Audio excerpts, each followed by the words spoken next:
할렐루야. 전 세계에서 이 방송과 함께하는 모든 분들을 주님의 이름으로 축복합니다. 자, 오늘 골로새서 말씀을 보시겠습니다. 골로새서 3장 15절 말씀을 읽으십시다. 골로새서 3장 15절 말씀. 그리스도의 평강이 너희 마음을 주장하게 하라. 너희는 평강을 위하여 한 몸으로 부르심을 받았나니 너희는 또한 감사하는 자가 되라. 다시 한번 또 읽겠습니다. 그리스도의 평강이 너희 마음을 주장하게 하라. 너희는 평강을 위하여 한 몸으로 부르심을 받았나니 너희는 또한 감사하는 자가 되라. 제가 기도할게요. 하나님 아버지 감사합니다. 우리에게 평강을 주신 하나님 감사합니다. 어떤 두려움이나 의심이나 불안이나 이런 가운데 살지 않게 하셔서 아버지 하나님 그리스도의 평강으로 우리를 둘러싸 주시고 하나님 매일의 삶 속에서 하나님 주님을 경외하며 살아갈 수 있도록 인도해 주신 주님 감사합니다. 아버지 우리가 오늘 이 평강에 대한 부분을 배울 텐데 하나님 우리가 주님이 주시는 기본적인 것들이지만 하나님 이것에 감사하지 못하고 살 때가 많이 있었음을 인정합니다.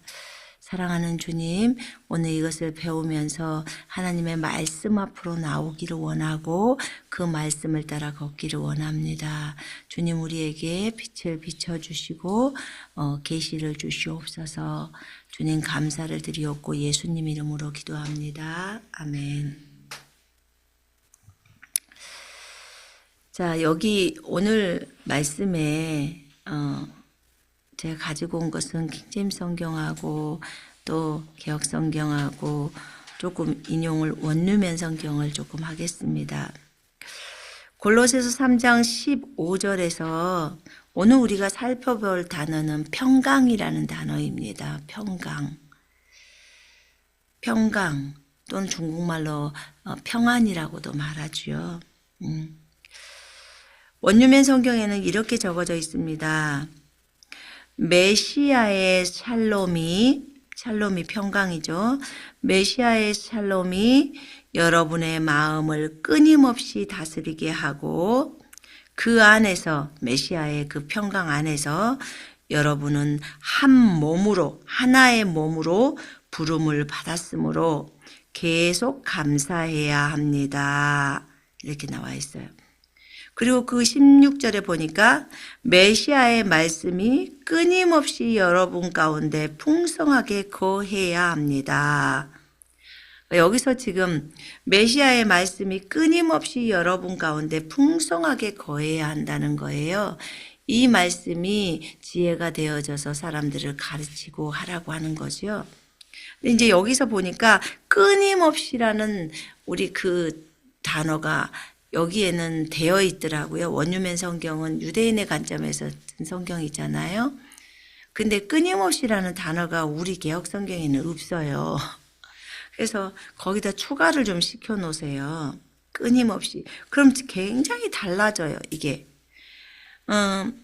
메시아의 평강이 여러분의 마음을 끊임없이 다스리게 하고 이렇게. 그러니까 메시아의 평강이 여러분의 마음을 끊임없이 다스려야 된다는 거예요. 그 다음에 16절에도 메시아의 말씀이 끊임없이 여러분 가운데 풍성하게 거해야 한다는 거예요. 자, 오늘 그 말씀을 볼 때요. 메시아의 평강, 메시아의 샬롬, 메시아 예수 그리스도죠. 예수 그리스도, 주 예수 그리스도. 그분이 메시아인데 그 예수님의 평강, 그리스도의 평강, 하나님의 아들의 평강, 그 하나님의 아들이 평강이 있으시는데 그분의 평강이, 메시아의 평강이 여러분의 마음을 끊임없이 다스리게 한다. 자, 우리의 마음은 다스려져야 돼요. 그죠? 우리의 마음이 지 멋대로 뛰면 안 돼요. 자기 멋대로. 지 마음에 원하는 대로 생각을 하게 내버려둬서도 안 되겠고요. 그러면 우리는 우리의 마음을 다스려야 하는데, 그래서 함부로 성질도 못 내게 하고 함부로 말도 못하게 하고 이렇게 하면서 이제 다스리잖아요. 근데 여기서 우리가 다스릴 때, 우리의 마음을 다스릴 때 무엇으로 다스리냐는 거예요. 무엇으로 다스리냐면 그리스도의 평강으로 다스려야 된다는 거예요. 그러니까 우리의 마음에는 그리스도의 평강이 있어야 되는 거예요. 그러니까 그리스도의 평강이 없다 그러면 마음을 끊임없이 그리스도의 평강으로 다스리라고 했는데 이거에 대한 명령에 순종이 안 된 거죠. 그러니까 주님의 평강이 우리의 마음을 다스리는데 어떻게 다스려? 끊임없이 우리의 마음을 다스리게 만들어야 되는 거예요. 끊임없이라는 것은 멈추지 않고 지금 그 말이잖아요. 그죠? 하나님의 말씀이 아까 우리 두 번째 줄에 하나님의 말씀, 메시아의 말씀이라 여기서도 그리스도의 말씀이라고 나와 있어요. 그리스도의 말씀이 끊임없이 여러분 가운데 풍성하게 거해야 한다는 거예요. 그리스도의 말씀이. 그리스도의 말씀은 어떤 말씀일까요? 사복음서에 나와 있는 빨간 색깔의 말씀. 빨간색으로 적어져 있는 그리스도께서 우리를 위해서 하셨던 그 말씀들이 우리의 심령 속에 새겨져 있어야 돼. 풍성하게 거해야 돼. 그래야 무슨 일이 닥쳤을 때 그 말씀이 툭툭 튀어나오죠. 여러분들은 어떠신가요? 그리스도의 말씀이 여러분 안에 풍성하게 거했나요? 저는 그렇지가 못했던 것 같아요. 그래서 그리스도의 말씀이 풍성하게 거할 수 있도록 또 결단합니다. 그리스도의 말씀, 정말 그리스도의 말씀을 많이 읽어야겠다. 그래서 그 말씀이 내 속 안에 차곡차곡 쌓여서 완전 가득 차게 해야 되겠다. 그렇게 성경이 말하고 있으니까 끊임없이 여러분 가운데 풍성하게 거해야 한다는 거예요. 그래야 일들이 일어날 때 말씀이 튀어나온다는 거지요. 그렇다면 메시아의 샬롬, 메시아의 평강이 우리의 마음을 끊임없이 다스리게 하라는 거예요. 그러니까 마음을 다스릴 때는 무엇으로 해요? 메시아 예수 그리스도의 평강으로 다스린다는 거예요. 자, 그렇다면 이 평강에 대해서 오늘 볼 건데요. 그 빌립보서 4장 6절과 7절에 보면 아무것도 염려하지 말고 오직 모든 일에 기도와 간구로 너희의 구할 것들을 하나님께 알려지게 하라. 그리하면 모든 지각을 초월하시는 하나님의 평강이 그리스도 예수 안에서 너의 마음과 생각을 지키시리라. 아멘. 여러분, 평강이 없을 때는 어쩔 때예요? 평강이 없으면 우리 마음에 염려가 많이 들어오죠. 평강이 없을 때. 염려가 많이 들어와요. 그 다음에 근심이 돼요. 그 다음에 두려움이 들어와요. 두려움이 많이 있어요. 근데 평강이 있다. 그 말은 일단 두려움이 없어요. 그 다음에 근심이 없어. 염려도 없어. 우리가 원하는 삶이 어떤 거예요? 어떤 두려움도 없이 주님의 평강 가운데서 사는 거잖아요. 전 젊었을 때는 평강이 뭐가 그렇게 중요하냐? 오직 믿음? 막 이렇게만 하면서 또는 사랑? 이렇게만 했는데요. 나중에 신앙이 성숙해 가면서 평강은 너무너무 중요한 거던데요. 제가 보니까. 이 평강은 하나님을 신뢰하는 것에서 나오는 거거든요. 근데 이 평강이 우리 마음을 다스리게 하면요, 우리는 참 고요함 가운데서 주님에 대한 굉장한 신뢰를 가지고 걷는 거예요. 보세요. 마음의 평강은 몸에 생기가 돈다 이렇게 나와 있어요. 잠언 14장 30절에 마음의 평강은 몸에 생기가 돌아요. 또 평온한 마음은 육체의 생명이나 평온한 마음이 육체의 생명이래요. 그러니까 마음이 평온하지 못해 스트레스 이빠이 받아봐요. 그러면 어렵다는 거예요. 그게 몸도 건강을 해치죠. 건강을 해치잖아요. 그러니까 평온한 마음은 육신의 생명이나 육체의 생명이나 시기는 뼈를 썩게 한다. 누군가를 시기하거나 질투하면 여러분의 뼈가 썩는데요. 그러니까는 시기 질투 해야 돼요? 안 해야 돼요? 안 해야 돼요. 절대로. 시기나 질투를 해야 될 이유가 무엇일까요? 하나님이 각자를 다 독특하게 만들었는데, 그죠? 그래서 자신이 주님 안에서 독특한 백성이라는 것을 알게 되면 시기 질투는 사실 별 의미가 없을 거란 생각이 들어요. 건전한 마음은 육신의 생명이나 킹제임스 성경은 이렇게 번역을 했어요. 자, 쉬운 성경이랑은 마음이 편하면 신체도 건강하다 이렇게 나와 있어요. 마음이 편하면 신체도 건강하다. 당연히 마음이 편하면 신체가 건강하죠. 질투심은 뼈를 썩게 만든다 이렇게 말하죠. 그렇다면 이 평강은 우리에게 너무너무 중요한 거잖아요. 마음의 평강은 몸에 생기가 돈대요. 마음이 평안하면 얼굴이 좋아 보인다. 지금 그 말이잖아요. 몸도 건강해 보인다. 너 평안하니? 이렇게. 근데 제가 평안에 대해서 성경을 찾다 보니까 유대인들은 진짜 평강을 너무 중요시 여기더라고요. 하나님이 너에게 얼굴빛을 비춰주사 너에게 평강 주시기를 원하노라. 이렇게. 은혜와 평강이 너희에게 충만하기를 원하노라. 그 평안. 여러분 우리가 언제 평안을 구하죠? 전쟁 때 평안을 너무나 구하죠. 그죠? 무슨 사건 사고가 있을 때 평강을 구하잖아요. 근데 어려움을 당해본 사람은 평강을 구한다고. 자, 보면요. 일단 평강이 있으면 염려나 걱정이나 근심이 없잖아요.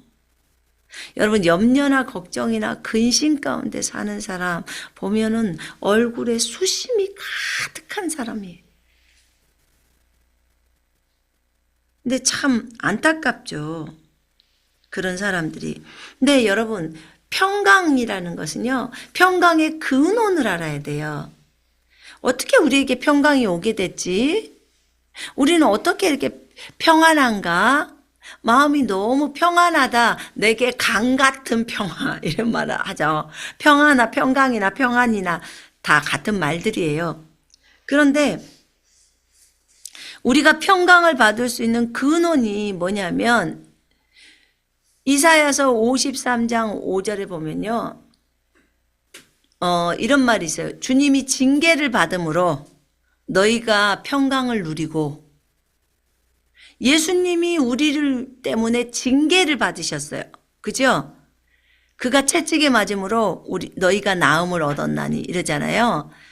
그러니까 그분이 징계를 받음으로 우리가 평강을 누리는 거예요. 이게 우리가 평강을 받을 수 있는 근거는 주님의 십자가의 공로예요. 십자가의 공로 때문에 우리가 평강을 받는 거예요. 그러면 평강은 우리 거가 맞는 거죠. 그지요? 예. 죄사함도 우리 거잖아요. 예수님이 그렇게 하셨으니까. 그 다음에 치유도 우리 거잖아요. 그분이 채찍에 맞으셨으니까. 그런 것처럼 평강도 그분이 징계를 맞았기 때문에 평강은 내 거야 라고 주장할 수 있어야 돼요. 그것도 믿음이겠죠. 그지요? 주님이 행하셨으니까. 그래서 이렇게 주님의 이 공로 때문에 우리에게 평강이 올 수 있는 거예요. 그 시편 29편 11절에는 이렇게만 나와 있더라고요. 여호와께서 자기 백성에게 평강의 복을 주시리로다. 아멘. 평강은 복이에요. 복. 부여도 복이죠. 그지요? 죄사함도 우리가 받은 것이 복이지요? 치유도 우리가 받는 것이 복이지요. 그런 것처럼 평강도 복이에요. 여호와께서 자기 백성에게 주시는 복이에요. 평강의 복. 여러분, 전쟁의 소문 가운데 있을 때 사람의 마음은 굉장히 불안합니다. 불안해요. 불안과 반대되는 말이 평강이에요. 그러면 불안하니까 두려움이 들어오는 거예요. 왜냐면 자기가 죽을 것 같으니까. 여러분, 몸이 아플 때 의사의 말 한마디가 당신은 한 달 후면 죽습니다. 그럼 뭐예요? 이제 불안해지기 시작하고 두려움이 들어오는 거예요. 의사 말 안 들었을 때는 일도 그런 생각이 없어. 그래서 이 말이요, 사람을 죽이고 살린다는 거예요. 우리가 하는 말들이. 근데 분명히 주님은 평강의 복을 주신다는 거예요. 자기의 백성에게. 우리는 주님의 백성이에요. 그지요? 예, 우린 주님의 백성이에요. 그래서 우리에게 평강의 복을 주시는 것은 주님이 우리 아버지니까. 왜냐하면 아버지 자체가 평강이시거든요. 주님은 평강이세요. 여호와는 평강이십니다. 평안이세요. 그렇기 때문에 우리에게 주시는 거예요. 또 시편 72편 7절에는 평강의 풍성함이 달이 닿을 때까지 이르리로다. 12달 내내 평강하는 거예요. 1년 365일 12달 그럼 쭉 평강이야. 그러면 얼마나 좋냐고요.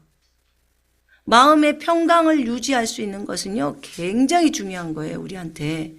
근데 여호와의 평강, 메시아의 평강이 너희 마음을 다스리라고 아까 읽었잖아요. 그죠? 왜냐하면 우리가 그 평강 안에서, 메시아의 평강 안에서 우리는 한 몸으로, 하나의 몸으로 부르심을 입은 거예요. 여러분과 제가. 우리가 메시아의 평강 안에서 부름을 받은 거예요. 하나의 몸으로. 자, 그 다음에 시편에 또 128편 6절에 이스라엘에게는 평강이 있을지어다 이렇게 말해요. 이런 말씀 많죠, 시편에. 이스라엘에게는 평강이 있을지어다. 여러분, 우리는 영적인 이스라엘이에요. 그지요? 네. 그렇기 때문에 우리에게는 평강이 있어요. 여러분, 그 복음서에 보면요, 제자들이 복음을 증거하러 가요. 그래서 그 성읍에 이르렀을 때 이곳에 평안이 있을지어다. 네가 평안의 사람을 찾고 그 집에 가서 이곳에 평안이 있을지어다 했을 때 너희의 평강이 그곳에 임한다는 거예요. 너희의 평강이. 우리가 갖고 있는 평안이 그 집에 임해요. 근데 그들이 안 받아주거나 너희에 대해서 거절하면 너희 발에서 먼지를 떨어버리면 그러면 그 평강이 너희에게 돌아온다는 거예요. 거기에 갔던 평강이 다시 내게로 돌아오는 거예요.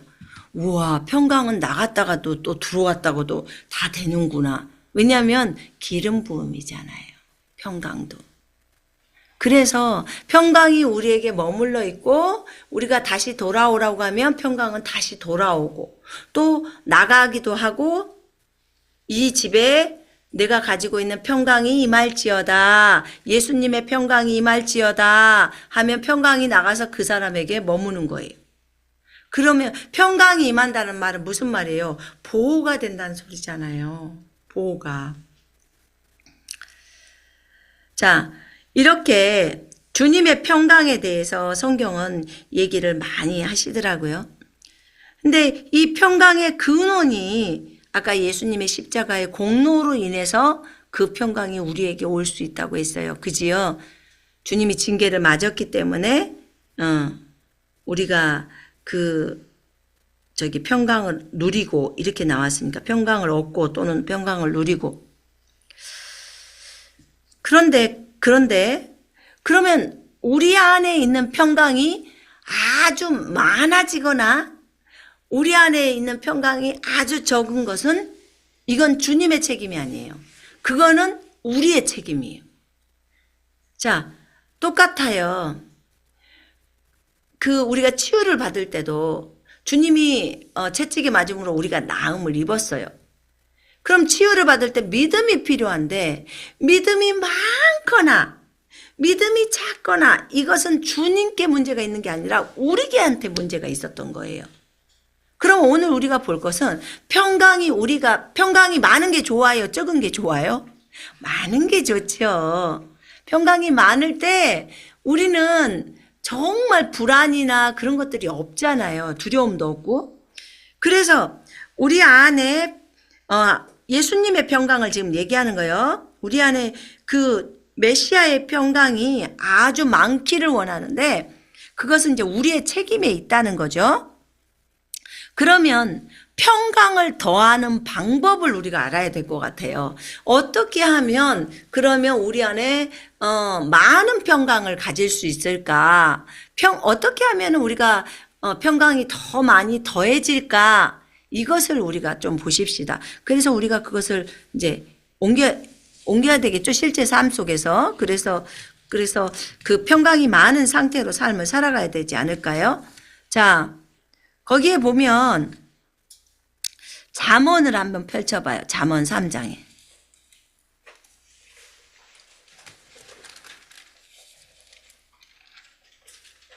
잠언 3장에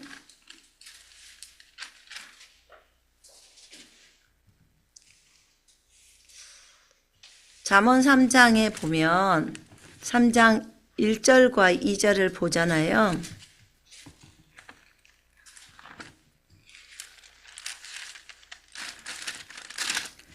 자, 읽어볼까요? 시작. 내 아들아 나의 법을 잊어버리지 말고 네 마음으로 나의 명령을 지키라. 그리하면 그것이 네가 장수하여 많은 해를 누리게 하며 평강을 더하게 하리라. 아멘.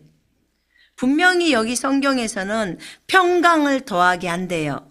네가 나의 법을 잊어버리지 말고 하나님의 말씀을 잊어버리지 말고 네 마음으로 나의 명령을 지키라. 나의 계명들을 네 마음으로 지키라는 거예요. 주님의 계명들을 네 마음에 지켜라.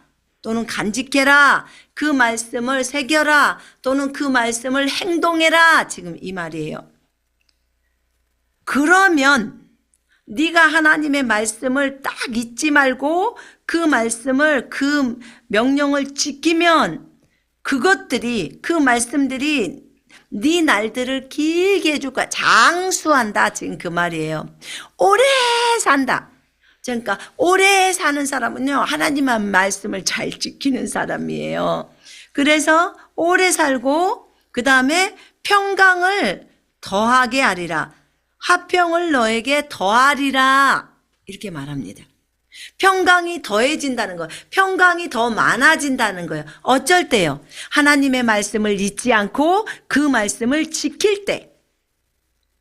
자, 오래 사는 방법이 뭐죠? 하나님의 말씀을 잊지 않고 그 말씀을 지킬 때 오래 살아요. 장수해요. 그 다음에 또 하나님의 말씀을 잊지 않고 지킬 때 평강이 더해져요. 더 많은 평강이 들어온다는 거예요. 더 많은 평강. 그러면 평강의 근원은 예수님이 십자가에서 이루신 공로지만 평강이 더 더해지는 것은 말씀하고 관계가 있구나. 말씀을 내가 잊지 않고 말씀을 지키는 거, 행동하고 연관이 있구나. 이걸 볼 수가 있어요. 자, 거기에 보면 이렇게 평강을 더하는 방법이 있는데 또 하나 평강을 더하는 방법이 제가 말씀을 드려볼게요. 베드로 후서 1장 2절을 펼쳐봐요. 베드로후서 1장 2절에 하나님 곧 예수 우리 주를 아는 지식을 통해서 너희에게 은혜와 평강이 더욱 많아지기를 바라노니. 자, 개역성경에는 하나님과 예수 그리스도를 통해서 너희에게 은혜와 평강이 더 많아진다고 적어져 있어요. 예수를 알므로, 하나님과 예수님을 알므로 인해서 은혜와 평강이 더 많아진다는 거예요. 자, 예수님을 알아가면 평강이 더 많아지나요? 아멘이요. 하나님을 더 알아갈수록 평강이 더 많아지는 거예요. 그렇게 나와 있어요.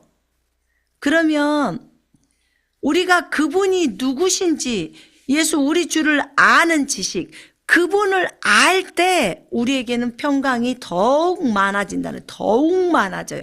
은혜도 더욱 많아지고. 여러분, 예수님을 아는 사람과 모르는 사람과의 그 삶은 하늘과 땅 차이예요. 예수님을 알고 있다면 두려움이 없어요. 예수님을 모르면 두려움 가운데서 떱니다. 불안 가운데서 떨어요. 여러분이 주변 사람들을 봐보고요. 그 다음에 여러분이 여러분의 그 삶 속에서 들여다봤을 때 예수님이 어떤 분이시는 것을 안다는 것은 삶 속에서 체험적으로 그분이 어떠신 것을 경험한 사람들을 얘기해요.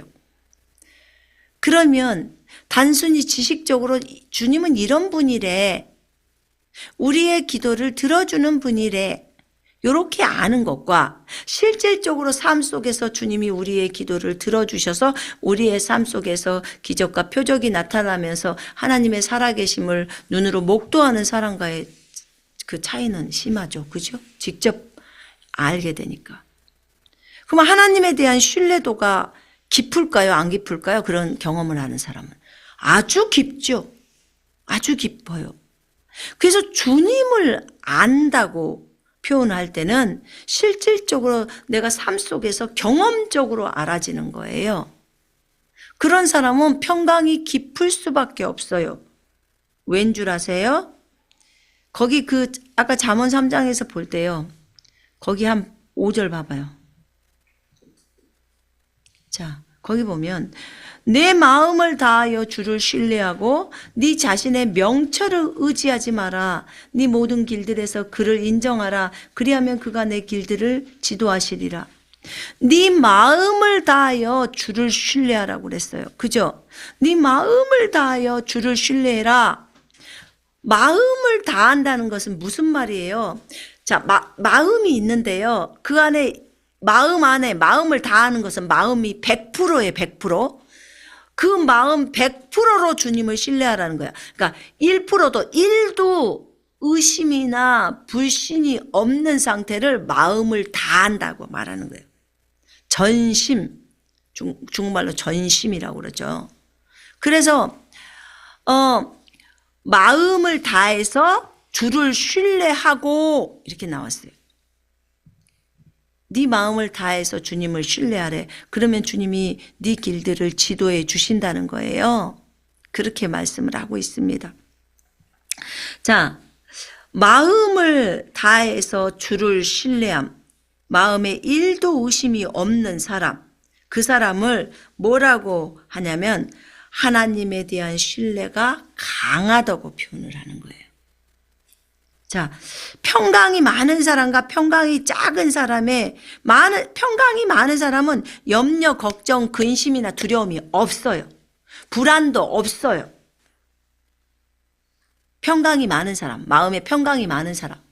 근데 마음의 평강이 작은 사람, 그 사람, 적은 사람은 염려나 걱정이나 근심이나 두려움이, 불안이 있어요. 있다고요. 그 사람은 하나님에 대한 신뢰가 약해요. 하나님에 대한 신뢰가 약하다고.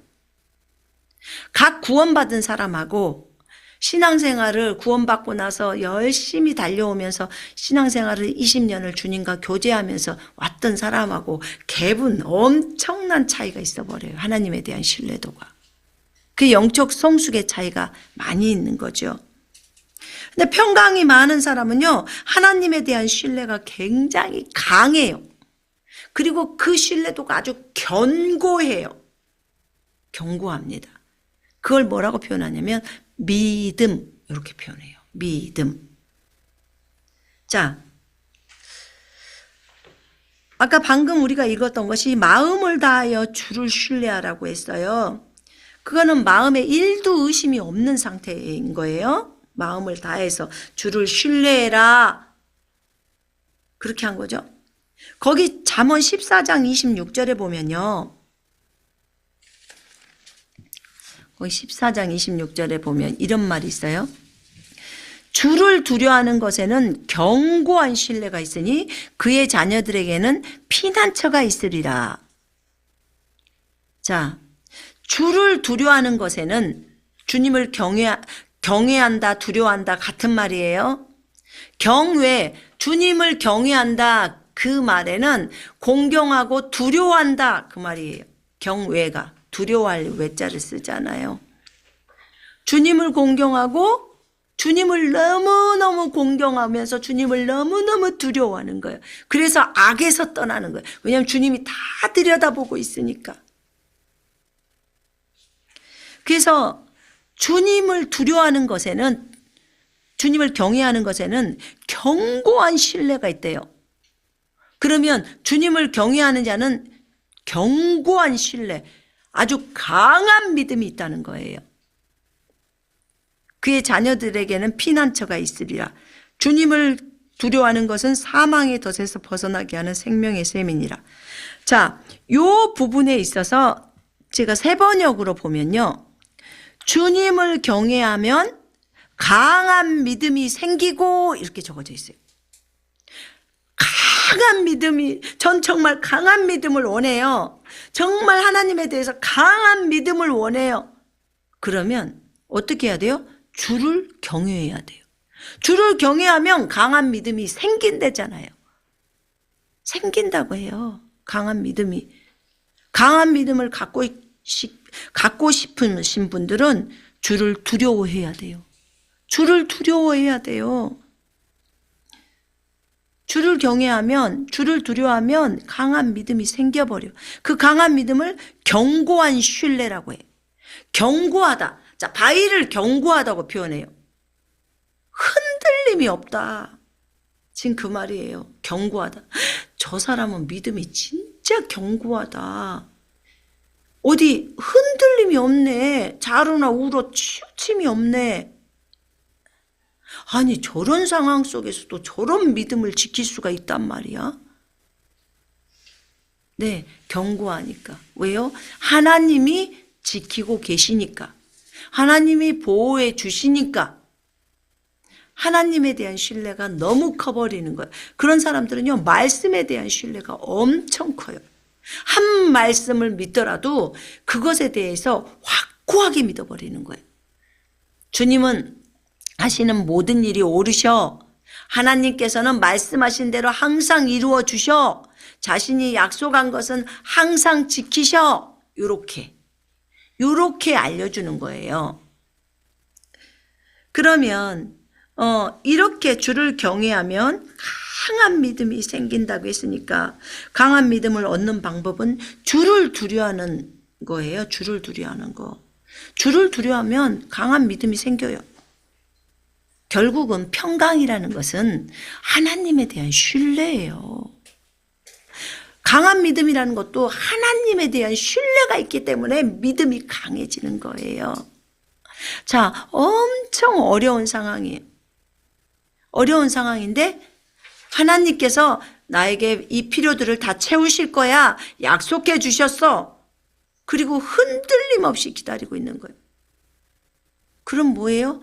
하나님이 그 사람에게 준 평강이고 그 다음에 돈은 오게 되어 있어요. 왜냐하면 견고하니까.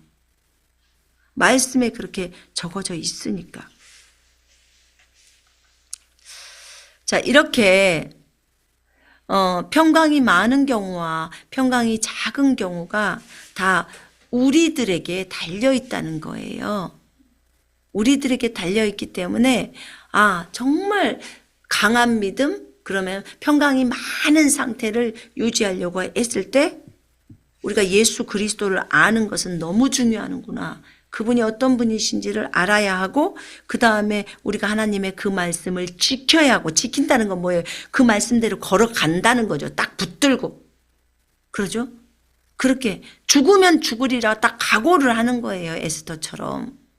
왜냐하면 하나님이 나를 지켜주실 거야.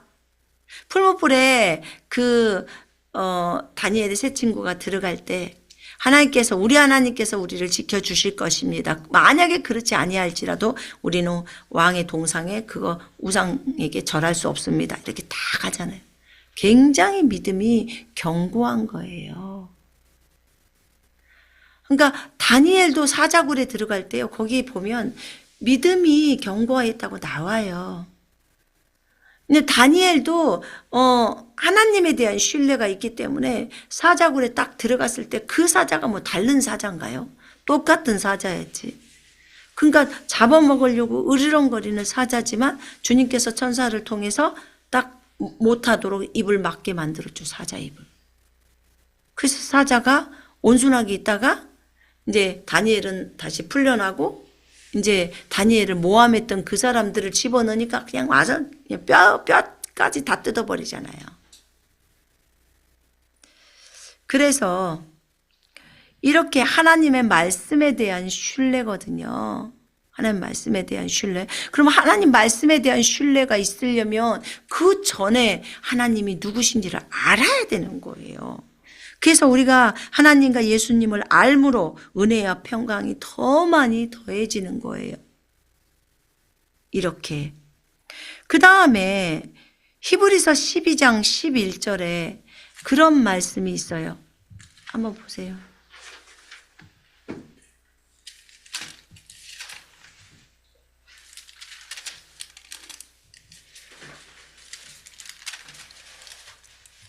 징계가 당시에는 즐겁지 않고 슬픈 것 같으나 후에는 그로 인하여 훈련된 자들에게, 연단된 자들에게는 평강한 의의 열매를 맺느니라.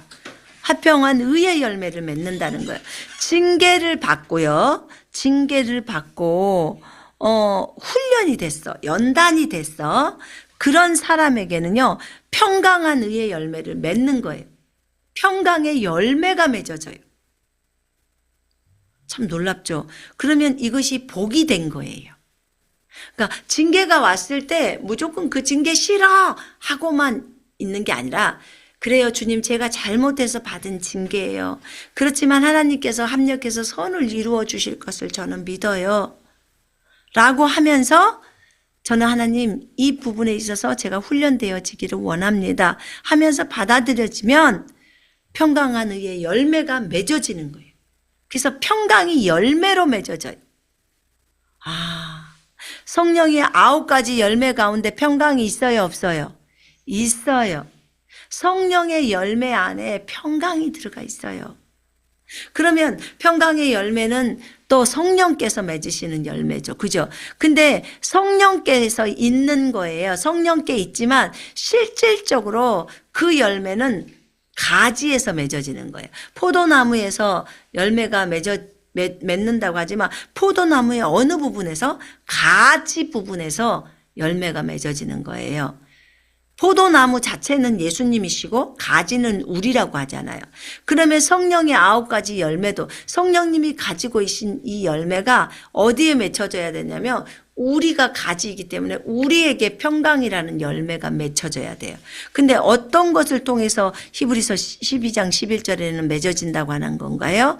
징계라는 것을 통해서. 너희가 잘못했을 때 징계를 맞아요. 왜냐하면 우리가 하나님의 자녀이기 때문에 징계를 내린다고 하는 거예요. 하나님의 자녀가 아니라면 그냥 내버려 둬버리죠. 근데 하나님의 자녀이기 때문에 징계를 하는 거예요. 뭐 하려고요? 우리의 유익을 위해서. 우리로 그분의 거룩하심에 참여하는 자들이 되게 하려고. 그분의 거룩하심을 따라서 거룩한 자로 걸어가라는 거예요. 계속해서 범죄 가운데 있지 말라고. 그래서 징계가 오는 거예요. 그래서 우리가 어떤 부분을 한 번 했다고 해서 그렇게 하는 거 아니에요. 주님이 보통은 몇 차례 그 잘못들을 했을 때 주님이 계속 사인을 주더만요. 그렇게 하지 마라, 그렇게 하지 마라 라고 하는데도 계속하면 이제 맴매를 쳐요. 우리 부모들도 그러잖아요. 자녀들이 무엇을 한번 잘못했을 때 막 바로 매를 들어서 엄청나게 때리거나 그러지 않잖아요. 계속 말을 하는데도 그거 그렇게 하면 안 돼. 그건 악이야, 악한 거야. 그건 죄야. 하지 마라 라고 하는데도 계속 말을 안 듣는다. 그러면 이제 그때는 매가 들어가는 거예요. 우리 주님도 마찬가지예요. 그래서 이런 징계를 통해서 연단이 된 사람, 훈련이 된 사람에게 평강의 열매가 맺는 거예요. 더 이상 악을 따라서 살지 않죠. 그래서 평강의 길을 걷는 거예요. 여러분, 길도요, 평강의 길이 있고요, 불안의 길이 있어요. 남의 카드 털거나 남의 물건 털면서 사는 사람은 불안의 길을 가고 있는 거예요. 죄의 길을. 근데 우리는 평강의 길을 걸을 수 있잖아요. 말씀을 따라서 걷는 거예요. 하나님의 말씀을, 선한 말씀을 따라. 그렇게 걸으면 그 길이 평안의 길이에요. 왜냐하면 주님이, 평안이신 주님이 우리와 함께 하시기 때문에. 그래서 평안이에요. 자, 이렇게 성경은 평강을 더하는 방법이 하나님의 말씀을 잊지 않고 지키는 것, 행동하는 것, 또 하나님과 예수 그리스도를 알아가는 것, 알므로 평강이 더해진다는 것, 또 하나는 징계와 평강의 열매를 맺는 것, 이런 것들로 인해서 이제 평강이 더해지죠. 너희는 내게 배우고 받고 듣고 본바를 행하라. 그러면 평강의 하나님이 너희와 함께 계시리라. 빌립보서 4장 9절에 바울이 말하고 있어요. 바울에게서 배웠던 거, 또 받았던 거, 들었던 거, 본 것을 행동하라는 거예요. 말씀을 행하라는 거예요, 실질적으로. 그랬을 때 평강의 하나님께서 너희와 함께 하신다고 그렇게 바울은 말하고 있어요. 자, 이걸 볼 때 정말 평강은 그렇구나. 주를 경외할 때 견고한 신뢰가 있어요. 주님을 두려워할 때 강한 믿음이 생긴다고 했어요. 그렇다면 강한 믿음이 생기기 때문에 주를 두려워하는 것은 마땅한 거지요. 예. 자, 그러면 주님은 어떻게 해야 두려워하는 거예요? 주를 두려워하는 것까지를 우리가 알아야 되겠죠. 어떻게 할 때 주님을 두려워하는 거예요? 그럼 우리가 주님께 구해야죠, 먼저. 주님, 제가 주님을 두려워할 수 있도록 주님 저에게 주님을 두려워하는 법을 가르쳐 주세요. 이렇게 먼저 해야겠죠? 주님을 경외하는 법을 가르쳐 주세요. 왜냐하면 주를 경외하는 자에게는 부족함이 없다고 성경이 말하고 있거든요. 주를 두려워하는 자에게는요, 부족함이 없어요. 그래서 주님, 그럼 나도 정말 주님을 두려워하고 싶어요. 그래서 강한 믿음이 생기기를 원하고요. 그 다음에 하나님에 대한 견고한 신뢰가 있어서 내가 어떤 것도 보지 않고 하나님 말씀하시면 그대로 걸어가는 그런 믿음의 사람이 되기를 원합니다. 그래? 그러면은 주를 두려워해라 이러는 거예요. 주를 두려워하면 악에서 떠나니까. 그러면 주님을 두려워하려고 하는데 어떻게 해야 두려워하는 거예요? 잠언 2장에 적어져 있어요. 주님을 두려워하는 방법. 내 아들아, 네가 내 말들을 받고 나의 계명들을 네 안에 간직하여, 말씀을 우리 안에 간직하라는 거죠. 네 귀를 지혜에 기울이며, 말씀에 기울여야 되겠죠. 네 마음을 명철에 두고, 명철이라는 것은 주를 아는 것이 명철이에요.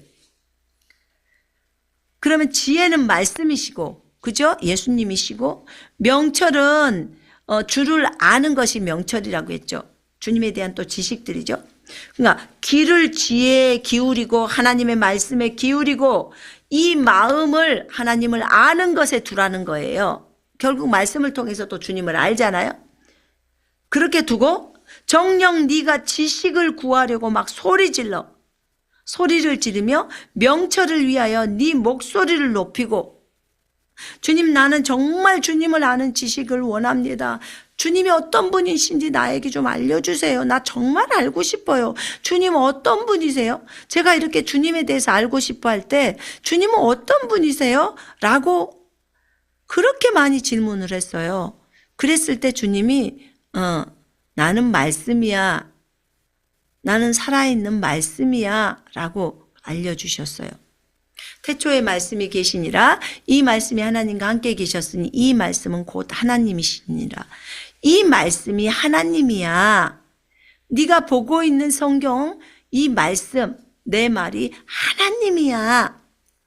라고 가르쳐 주셨어요. 그러니까 제가 이렇게 질문했어요. 하나님, 저는 주님이 너무 알고 싶어요. 주님은 어떤 분이에요? 난 주님하고 너무너무 깊이 친해지고 싶어요. 주님을 알고 싶어요. 정말 알고 싶어요. 저에게 좀 알려주세요. 근데 주님한테 나 그렇게 기도 엄청 많이 했어요. 그랬는데 어느 날 주님이 나에게 이 말씀을 요한복음 1장 1절을 계시로 알려준 거예요. 네가 나를 알고 싶어? 그럼 성경을 펼쳐. 그리고 성경 안에서 나에 대해서 기록해 다 놨어. 그러니까 거기서 나를 알아가. 이렇게 하셨어요. 그래서 그때부터는 이제 성경을 보기 시작했어요. 그 전에는 성경을 보지만 주님께 많이 알려달라고 많이 구했어요. 근데 이제 그렇게 말씀하시면서 이 2장에서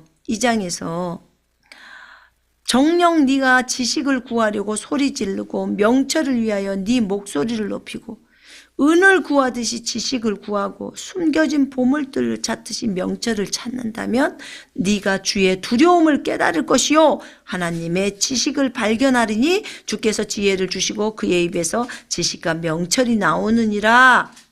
이제 그러면서 그 밑에는 이 주님을 두려움이 들어오게 되면 여러분이 받을 복이 너무 많은 거예요. 요 밑에가 쫙 적어져 있는 거예요. 그러니까 주님을 두려워한다, 주님을 경외한다, 이거는 복 중에 정말 복이에요.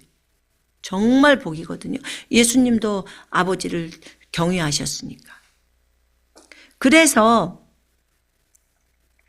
여기에서 지식을 구하려고 막 소리를 질러. 하나님, 나는 정말 주님을 더 깊이 알고 싶어요. 그리고 또 소리도 이 말씀을 막 큰 소리로 읽어. 그렇게 되죠. 그 다음에 은을 구하듯이 지식을 구하며 숨겨진 보물들을 찾듯이 명철을 찾아. 여러분, 숨겨진 보물이 여러분 금반지 5돈짜리라고 생각해 보십시다. 어디서 잊어버렸는지 몰라. 방 안에서 잊어버린 것 같아. 그러면 아무래도 저 농 밑으로 들어간 것 같아. 그럼 농을 잡아 당길까요? 안 잡아 당길까요? 냅둬버려요? 우리는 한 돈만 들어가도 당겨요. 그죠? 근데 다 돈짜리야. 그러면 한 200만 원짜리잖아요. 지금. 그러면 장롱을 어떻게든지 끄집어내갖고 거기 밑에를 보니까 금반지가 있네. 그러니까는 그걸 갖다가 바로 청소기에다 딱 대고 해봤어요. 다 빨려 들어가게. 그러니까 그거 금반지만 탁 이렇게 해서 추려내는 거죠. 그렇듯이요. 예전에도 여인들이요, 자기 은반지나 무엇에 그런 것들이 있으면요, 그 속에다가 장롱 있는 데다 다 손을 집어넣고 다 찾는 거예요. 먼지도 나오고 뭐 금반지도 나오게. 그렇게 샅샅이 뒤지는 거예요. 그거 있잖아, 이 잡듯이 뒤진다고.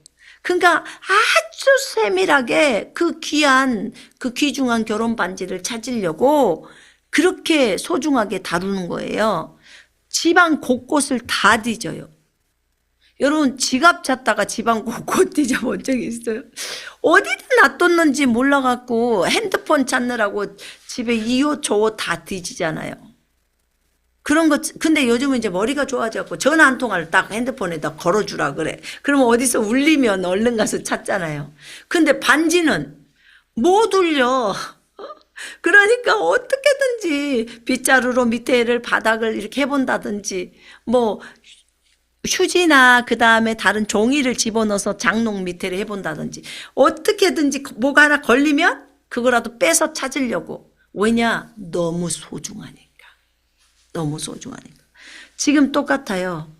네가 지식을 구하려고 소리 지르고 명철을 위해서, 그러니까 하나님을 아는 것을 위해서 네 목소리를 높이고 은을 구하듯이 지식을 구하며 숨겨진 보물, 금을 찾듯이 명철을 찾는다면 나 주님 알고 싶어요. 그거에 대한 간절함이 막 샅샅이 디딘다니까 성경을 막 뒤져가면서 하나님의 말씀에는 뭐라고 나와 있지 하면서 그렇게 성경을 보고 그렇게 주님께 요구를 하면은 그러면 네가 주의 두려움을 깨닫는다는 거. 그때 주님의 두려우심이 기름 부음으로 와버린다는 소리예요. 주의 두려움을 깨달을 것이요, 주의 경외함을 깨달을 것이요, 하나님의 지식을 발견하는. 이제는 지식이 계시로 다 들어와 버리는 거예요. 발견하리니 주께서 지혜를 주시고 그의 입에서 지식과 명철이 나온다는 거예요. 자, 그래서요, 의로운 자들을 위하여 건전한 지혜를 마련해 두시며 정직하게 행하는 자들에게 방패가 되시고 공의의 길들을 지키시며 자기 성도들의 길을 보존하시느니라. 그때 너는 의와 공의와 공평을 깨달으리니 정녕 모든 선한 길이라. 지혜가 네 마음에 들어가면 지식이 네 혼을 즐겁게 할 것이요 분별이 너를 보호할 것이요 명철이 너를 지켜서 악인의 길과 비뚤어진 것들을 말하는 자로부터 너를 구해내리라. 아멘이죠. 주를 경외하면, 주를 두려워하게 되면요, 이런 복들이 쭉 따라와요. 이것이 한번 주를 경외함이 딱 들어가잖아요. 그렇게 되면 지식도 명철도 싹 들어오던데요. 분별력이 생겨버리던데요. 그래서 저것이 옳은 것 틀린 것이 금방 알아져 버리는 거예요. 그래서 와, 주님을 경외했을 때 정말 우리한테 들어오는 복이 많구나. 그래서 주님을 경외하는 자에게는 부족함이 없다고 말하는 거예요. 그러니까 경외하니까 어려워. 그러니까 주님을 두려워하는 걸 얘기하는 거예요. 주님을 두려워하면 부족함이 없어. 왜 우리가 부모한테 잘해요? 주님을 두려워하니까. 주님이 그렇게 명령했잖아요. 그러니까 왜 저 사람에게 잘해줘? 주님이 그렇게 말씀하셨으니까. 주님을 두려워하고 있다는 거예요. 이렇게 주를 두려워하는 것을 배우게 되면요, 그러면 주님을 더 깊이 알아가는 것도 더 많이 생기고요. 이 주님을 아는 거, 그 다음에 주님의 말씀을 지키면서 살아가는 거, 간직하는 거, 이런 것들이 다 돼요. 그래서 우리 모두가 그렇게 되었으면 좋겠어요. 자, 하나님의 말씀을 두려워하는 자, 그 사람들에게는 소망이 있어요. 소망이. 우리가 지금 평강에 대해서 얘기를 나누는 거예요. 그러니까 평강하려면 정리를 좀 해볼게요. 평강하려면 진짜 네 마음이 평강하고 싶다. 그리고 엄청나게 많은 평강으로 충만하기를 원한다. 그럼 주님께 구해요. 평강의 영으로 충만케 기름 부어 달라고 구하시고, 그 다음에 평강이 더 많이 더해지려면 하는 행동들이 여기서 분명히 하나님의 말씀을 지키라는 거, 마음에다 하나님의 말씀 간직하고 그 다음에 지키라는 거, 행동하라는 거, 그 말씀대로. 그리고 예수님을 알아가라는 거예요. 알아감으로 은혜와 평강이 더해지니까. 그 다음에 징계가 왔을 때 회피하거나 거절하지 말고 그 징계가 오는 것으로 인해서 훈련을 받으라는 거예요. 연단을 받으라는 거예요. 그러면 평강의 열매가 여러분 안에서 맺어져 버린다는 거예요. 그렇게 얘기를 하고 있어요. 자, 잠언 3장 17절에는 지혜의 길은 다 평강이다, 이렇게만 나와요. 지혜의 길은, 길 자체가 다 평강이래요. 주를 두려워하는 것이 지혜의 시작이요. 여러분, 지혜도요, 주를 두려워하는 것이 지혜의 시작이에요. 주님을 안 두려워한다 그러면 지혜의 시작도 안 한 거예요. 그러니 무슨 지혜가 있겠냐고요. 주를 두려워하게 만들어야 돼요, 학생들이. 그래서 주님을 두려워하면 지혜가 시작되는 거예요.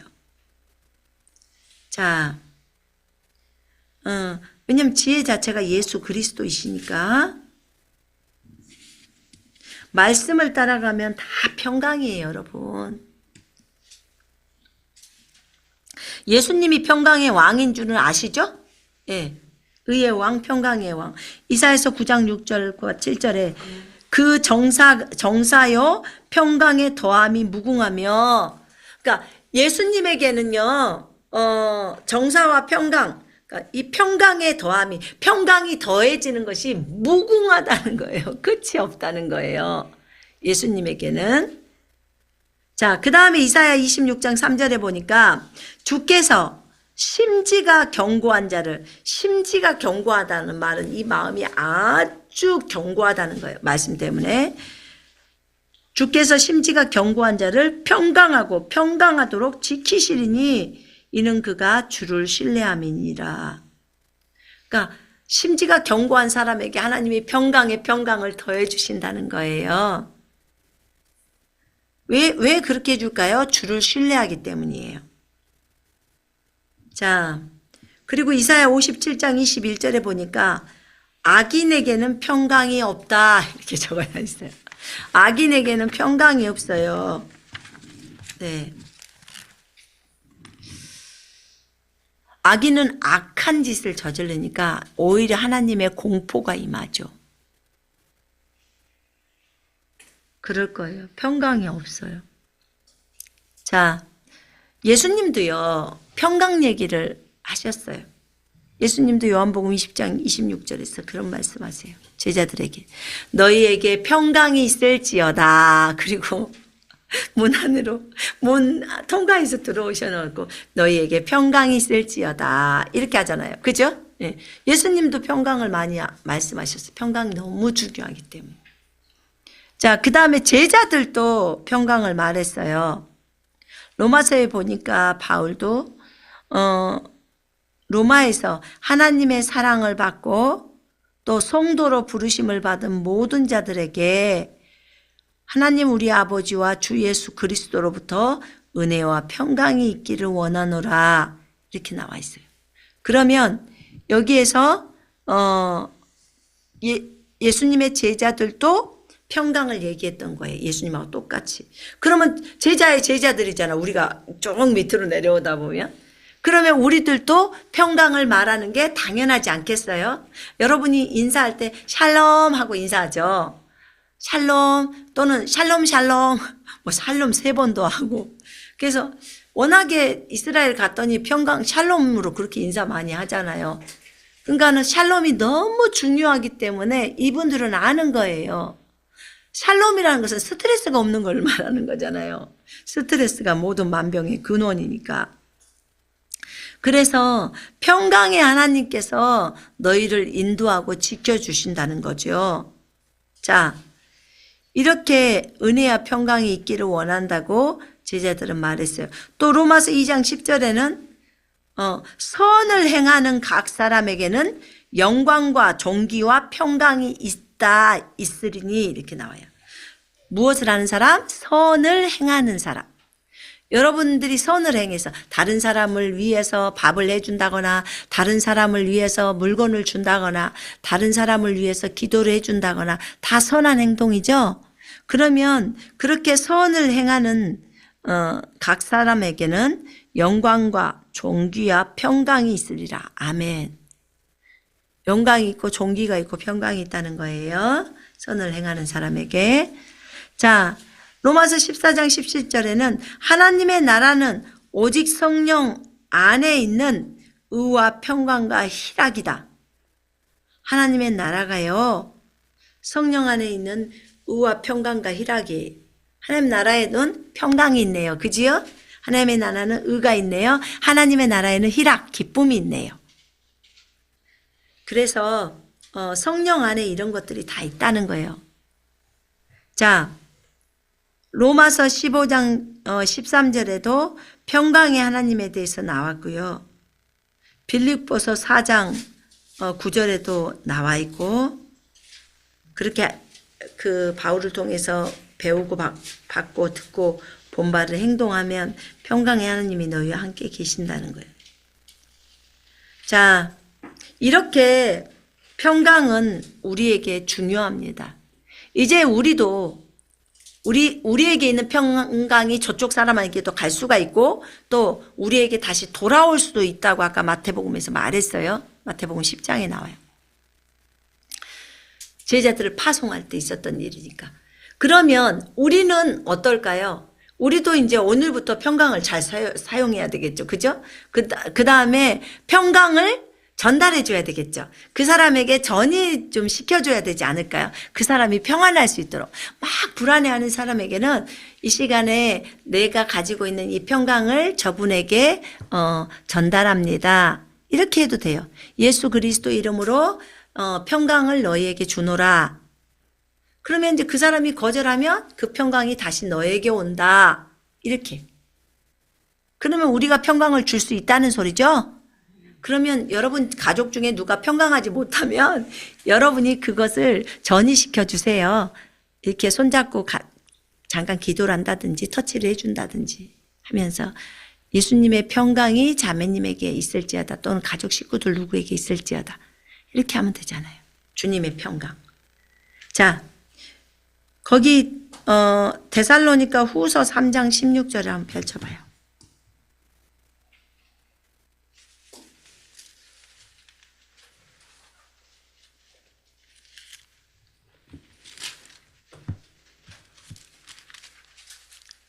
자, 16절 우리 같이 읽을 거예요. 이거 축복에 관계되는 거예요. 축복할 거예요. 여러분들이 지체들을 축복할 때 이제는 말씀으로 좀 축복 좀 해보자고요. 자, 16절 같이 읽겠습니다. 평강의 주께서 친히 때마다 일마다 너희에게 평강을 주시고 주께서 너희 모든 사람과 함께 하시기를 원하노라. 아멘. 이게 평강에 대한 내용이에요. 우리가 다른 지체들을 평강의 하나님께서 네가 뭐 무슨 일을 할 때마다 또는 어떤 일을 할 때마다 또 일마다 네가 이런 일 저런 일을 하는데 그 일마다 너희에게 평강을 주시고 주께서 너희 모든 사람과 함께 하시기를 원한다라고 여러분들이 얼마든지 축복해 줄 수 있어요. 그렇게. 자, 그러면 구약적인 축복, 이건 지금 신약적인 축복이잖아요. 구약적인 축복에서는 거기 보면 민수기 6장을 펼쳐봐요.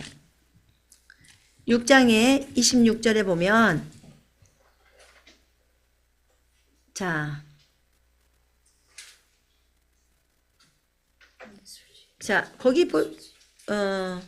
24절부터 한번 볼까요? 이게 아론한테 시켜요. 주님이 이렇게 축복해줘라 이렇게 하면서 24절부터 읽어볼까요? 시작.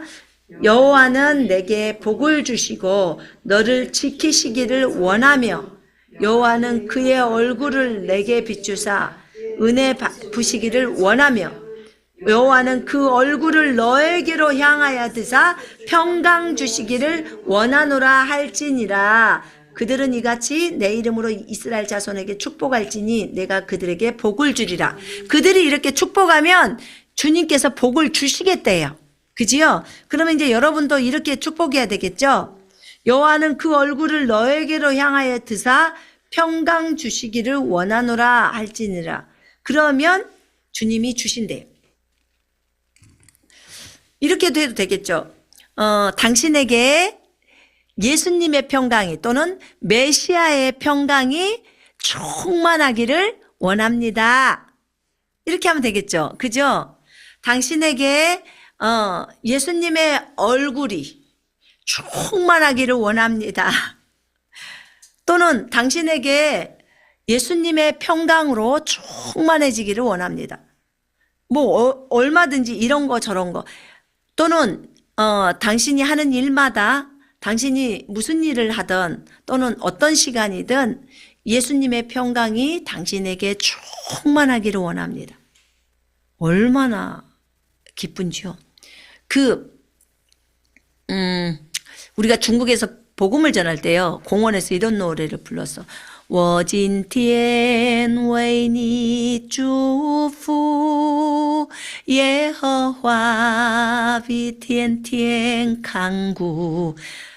你在家在外，你出你入。그 다음 뭐지? 예호와 비일루 바후. 그러니까 이 뜻이 무슨 뜻이냐면요. 내가 오늘 당신을 축복합니다. 주님의 이름으로 축복합니다. 여호와께서 당신을 돌봐주시기를 원합니다. 당신이 집에 있거나 당신이 또 외출을 하거나 길에 있거나 무슨 일을 하든지 여호와께서 당신을 돌봐주시기를 축복하며 원합니다. 이런 뜻이에요. 그 다음에 그 뒤에는 네가 어떤 두려움이 들어오거나 그런 것은 주님으로부터 온 것이 아닙니다. 그러니까 주님께서 당신을 영원히 돌봐주시기를 원합니다. 그것을 축복합니다. 이런. 그러니까 우리가 축복하면 그 축복이 가나요? 당연히 가죠. 우리는 축복의 통로입니다. 그렇기 때문에 여러분들이 그분들한테 그냥 단순히 축복합니다 이렇게만 하지 말고 무엇을 축복하는지를 당신에게 날마다 시마다 주님의 평강이 충만하기를 축복합니다. 이렇게 그렇게 하면은 너무 기쁘죠. 하나님의 평강으로 충만하기를. 또는 당신에게 그 평강이 더해지는 계시가 임하기를 축복합니다. 이렇게. 그러면은 나에게 평강이 더해지는 계시가 들어오면 그러면은 내가 믿음이 견고해지죠. 그죠? 그러면은 진짜로 평강으로 충만하죠. 여러분 실질적으로 가정에 어려움이 있거나 또는 막 전쟁이나 또는 회사에 어려움이 있을 때 평강하지 않으면 그걸 견디기가 쉽지 않아요. 근데 평강이 있으면 그 100사람이 나한테 와봐. 나는 상관이 없어. 주님이 나와 함께 하셔. 그 크신 분이 나와 함께 하셔. 이것에 대한 확고함이 있으면요. 일도 불안하지 않아요. 일도 불안이 없어요. 그래서 우리가 이것을 아는 것이 너무 중요해요. 예수님도 그랬잖아요. 너희에게 평강이 있을지어다. 아멘. 주님이요 너희에게 평강이 있을지어다. 그러면 진이가 그 당시에 전국에서 받았던 느낌은 그냥 그대로 일순간에 그냥 평안이 착 임하는 것 같아요. 평안이. 여러분 우리 안에 예수 그리스도가 계셔요. 그러면 여러분들이 다른 누군가에게 너에게 평강이 임할지어다 이러면 그 주님의 평강이 가는 거예요. 그걸 믿어야 돼요. 오늘 우리는 이제 평강에 대해서 배웠습니다. 그리스도의 평강이 너희 마음을 끊임없이 다스리게 해야 합니다. 그 평강 안에서 우리 지체들은 서로 하나가 될 수 있도록 부름을 받았습니다. 아멘. 우리가 한 몸이 된 것도 그리스도의 평강 안에서예요. 그러니 얼마나 감사합니까? 오늘 우리는 평강에 대해서 적용하면서 하나님을 두려워함을 배우십시다. 아멘. 그랬을 때 오는 그 뒤따라오는 상품이 너무너무 많은 거예요. 왜냐하면 일단 주님에 대한 신뢰가 아주 견고해져요. 여러분 절대적으로 주를 신뢰하는 것이 최고의 믿음이에요. 그리스도의 장성한 분량에 이루고 싶습니다. 거기까지 올라가면 돼요. 그게 끝이에요. 그리스도의 장성한 분량은 어디까지예요? 네, 주님을 너무너무 신뢰해서 절대적으로 신뢰한다는 말은 1도 의심이 없는 상태예요. 너무너무 강한 믿음의 소유자가 돼버린 거예요. 왜냐하면 견고한 신뢰 때문에. 주님이 예전에 알려주셨던 것이 있었는데요. 그때 그 주님이 뭐라고 하셨었냐면 네가 하나님에 대한 절대적인 신뢰를 갖고 있다면 그러면 마귀도 너를 못 건드려. 어디로 뚫고 들어갈 틈이 하나도 없대요. 왜냐하면 하나님에 대한 절대적인 신뢰를 한번 생각해 봐요. 하나님이 내 기도를 항상 잘 들어주셔. 그러니까 절대적인 신뢰가 있다고 쳐봐요. 근데 어느 날 주님이 A 하라고 하셨는데 A가 안 돼 버렸네. 그때 이 사람은 어려움을 당한다고요. 그때는 어떻게 되죠? 하나님에 대한 신뢰가 무너져요. 조금이라도 흔들려요. 그럼 이 사람이 갖고 있었던 그 전에가 신뢰가 절대적인 신뢰였을까요? 아니었어요. 그거는 내 기도가 응답됐을 때만 갖고 있었던 신뢰예요.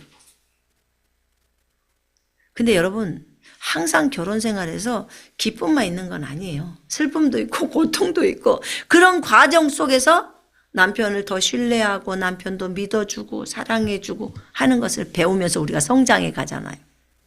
애기들이 말 안 듣고 엄마가 하라는 대로 안 하니까 그게 정말 포기해버리고 싶을 때도 많잖아요. 그런데도 그 아이를 또 믿어주고 다시 이끌어주고 또 믿어주고 그랬을 때 이 아이들이 또 부모에 대한 신뢰를 갖잖아요. 그죠? 근데요, 어쨌든 주님이 저한테 가르쳐준 신뢰는 그거였어요. 어떤 거였냐면 절대적인 신뢰, 하나님에 대한 절대적인 신뢰. 주님이 A를 하라고 하든 주님이 B를 하라고 하든 주님이 하라고 한 것은 나를 위해서 최고로 좋은 것이고 그건 주님이 하시는 모든 것은 다 옳아요가 진심으로 이 심령 속에서 완전히 인정되어졌을 때 설령 A를 한다고 주님이 말씀하셨는데 이번에 A가 안 돼버리고 B를 주셨어. 그러면 그 B가 나에게는 더 유익한 거예요. 이것이 주님에 대한 신뢰예요. 그러니까 A만 계속 이었는데 A를 주님이 계속 해줬어. 그러면은 그거는 하나님이 약속을 들어줬기 때문에 하나님을 신뢰했던 거예요. 근데 하나님이 그 약속을 안 들어주시면 그럼 신뢰 안 할 거예요? 다 이 과정을 그리스도인들은 신앙생활 중에 이거 반드시 다 배워요. 그러면서 하나님을 신뢰하는 법을 배워요. 아, 하나님이 나에게 주신 것은 정말 좋은 거였구나. 그것이 나를 고치고 나를 아름답게 깨뜨리고 그래서 정말 변화된 삶, 예수님을 닮아가는 삶으로 나를 만드셨구나. 그렇게 한 거예요. 그러면 그럴 때 하나님에 대한 신뢰가 더 쌓여져요. 왜 나중에는 어느 정도가 되냐면 어떤 상황 속에서도 그분을 신뢰해요. 마귀야, 네가 뭐라고 해도 난 여전히 주님 사랑해. 왜냐하면 주님이 하시는 건 다 옳아. 그분은 항상 나에게 좋은 것으로 인도하셔. 내가 볼 때 A가 좋은 거지 B는 나에게 더 유익해. 그걸 통해서 평강의 열매가 맺는다고 했잖아요. 그죠? 그러니까 B를 통해서 하나님은 나에게 더 유익한 것을 주신 거야. 나는 이걸 통해서 더 깨지고 더 많이 배워져서 더 아름다운 예수님을 닮아가는 자로 바뀌어져. 이건 하나님에 대한 신뢰가 너무 심한 거죠. 근데 그 심하기를 원하는 거예요. 우리는 제발 그 신뢰가 정말 너무 심할 만큼 가야 되는 거예요. 그게 절대적인 신뢰예요. 이런 사람은 진짜 주님하고 친구예요. 그리고 주님이 그런 사람에게 많은 일을 맡기세요. 이게 그리스도의 장성한 분량이에요. 하나님을 많이 사랑해요. 그 정도 위치에 오면. 그리고 그렇게 주님을 믿어요. 주님이 이렇게 하신 것은 이유가 있을 거예요. 저는 그 이유를 모를 거예요. 그렇지만 주님 나중에 시간 좀 지나보면 다 알아요. 근데 주님을 항상 오르세요. 이렇게 가면 이렇게 가버리면요. 그 사람은 그리스도의 장성한 분량에 가버리는 거예요. 마귀가 제일 무서워하는 사람이 이런 부류래요. 이런 사람은요. 자기 부인도 그렇게 어려워 생각도 안 해요. 이건 다 부인을 해버린, 이미 자기 부인이 거의 끝날 단계가 돼버리는 거예요. 하나님에 대한 오해가 없어요. 여러분, 어떻게 우리가 감히 하나님을 오해해? 처음에 출애굽기 읽을 때 어떻게 우리가 오해해? 근데 왜 이렇게 이스라엘 백성들은 이렇게 하나님을 오해하냐? 불평하고 원망하냐? 네가 나중 되면 그래. 나중에 돼보세요. 진짜 그래요. 저도 그랬어요. 하나님 이럴 수 있어요? 그러면서 내가 이렇게 했는데, 또는 하나님 이럴 수가 있어요. 주님이 이렇게 약속했잖아요. 근데 왜 이렇게 안 해줘요? 그래서요, 음성이 때로는 들려볼 때도 필요해요. 근데 결국은 하나님이 그 과정을 통해서 우리를 빚으셔요. 빚어요. 나는 네가 여기 중국의 이 영혼들에게 머물기를 원한다. 주님, 저희가 어제 그 목사를 보니까 그 목사 이상한 사람이에요. 신고할 수도 있겠어요. 그러니까 우리는 여기 떠나서 상해로 갈게요. 아니야. 나는 내 눈물이 이들에게 있어. 이 목회자가 이 양무리를 말씀을 못 먹이니까 네가 남아서 이들에게 말씀을 먹여줘라. 이렇게 했어요. 그렇게 말씀하셨어요. 그러니까 좋습니다, 주님. 제가 잡히더라도 꼭 주님의 말씀을 이들에게 먹일게요. 왜냐면 주님의 마음이 이들에게 있다고 했으니까. 그렇게 하고 그 뒷날 말씀 가르치고 나서 점심 먹다가 경찰에 잡혔잖아요. 그러니까 주님이 여기에 있으라 라고 했는데 저는 잡혔어요. 근데 그것은 하나님이 나에게 최고의 선물을 주려고 했던 거예요. 잡혀서 주방대 나왔잖아요. 근데 그게 주님이 그랬어요. 너는 이제 중국 사역이 끝났어. 왜냐? 네가 중국인들을 위해서, 네가 추방을 당해도 중국인들을 위해서 제가 죽을 거예요. 너무 사랑하니까 저들을 위해 죽을 거예요. 왜냐하면 중국을 사랑하는 마음을 제 안에 부어넣어 주셨잖아요. 중국 선교사니까 당연히 그러지 않겠어요.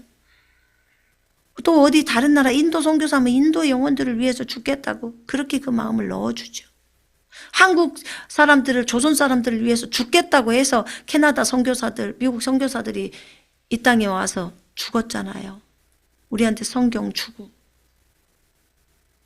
이 땅에 와가지고 그 마음을 넣어준 거죠. 그러니까 우리에게 하나님이 저한테는 그랬어요. 네가 그 마음을 그렇게 중국인들을 사랑해서 너를 추방을 그렇게 악하게 행동을 해도 너는 그들을 위해서 죽기를 각오하고 죽겠다고 너는 나에게 고백했어. 그러니까 너의 사역은 이제 끝났어. 너는 그만큼이면 그 중국을 사랑하는 그 부분에 있어서는 이미 내가 정해놓은 수위까지 온 거야. 그러니까 거기에 있지 않아도 돼. 이제는. 이게 하나님이 저에게 가르쳐 줬던 거예요. 아, 최고로 그러면 우리가 영적인 생활을 하기 위해서 영적 생활을 할 때 하나님께서 원하시는 게 그리스도의 장성한 분량인데 적어도 그 나라의 영혼들을 살리려고 내가 손해를 당하고 어려움을 당해도 그들을 살리기 위해서 내가 죽기를 각오해버리고 그렇게 주님께 고백하면서 그렇게 행동을 하면 주님은 그곳에서 나를 가르치려고 했던 그 공과가 끝났다는 거죠. 그걸 배운 거예요, 제가. 그거는 이제 중국의 영혼들을 향하는 그 마음이겠죠. 그것에 대한 것이 충분하다라고 하는 거예요. 근데 그렇게 우리를 가르치고 훈련하세요, 주님이. 그렇게 하시더라고요. 그래서 여러분, 하나님을 절대적으로 신뢰한다는 것은 결국은 주님 제가 이렇게 했지만 그들을 사랑해요. 그리고 주님이 그렇게 하신 것은 옳았어요. 그 영혼들을 살리기 위해서 그렇게 저에게 바른 길을 선택하게 하신 건 너무 잘하신 거예요. 주님, 내가 만약에 그날 상해로 도망가서 거기에 또 다른 영혼들을 돕고 이랬다면 저는 평생 후회했을 거예요. 주님 말씀 안 듣고 갔기 때문에. 주님의 마음이 거기 있다고 했는데 그 마음을 안 보고 갔기 때문에 저는 평생 후회했을 거예요. 제가 우리 남편한테도 이 얘기 했어요. 여보, 그날 우리가 도망갔잖아. 나 평생 후회할 거야. 그렇게 얘기했어요. 잡혔던 게 더 잘한 거야. 라고 얘기를 했어요. 그러니까 견고한 믿음, 그러니까 하나님에 대한 절대적인 신뢰, 이게 우리에게 와야 돼요. 이게 그리스도의 장성한 분량이에요. 우리에게 평강을 주신 하나님께 감사드립니다. 그죠? 네. 여러분, 오늘부터 평강을 좀 묵상해 보시고요. 그리고 하나님을 경외하는 거, 두려워하는 거, 이 부분도 묵상 좀 해보시고요. 그러면서 또 여러분들은 다른 사람들에게 이 평강을 나누어 줘야 되겠죠. 전이시켜 주셔야 되겠죠. 그런 여러분과 제가 되었으면 좋겠습니다. 너희에게 평강이 있을지어다, 예수님이 그렇게 말씀한 것처럼 우리의 평강이 이 집에 머물게 하소서라고 해도 되죠. 그렇게 하면, 또는 제가 가지고 있는 이런 예수님의 평강이 저 사람에게 머물게 하소서, 이렇게 해도 되죠. 그럴 때 사실은 이것들이 갈 수 있도록 누가 중간에 작용을 하냐면 주님이 작용하시는데 천사들을 통해서 그 일들이 다 이루어지는 거예요. 성령께서 다 지시하시고 일하시니까. 그렇게 하는 여러분과 제가 되었으면 좋겠습니다. 제가 기도하겠습니다.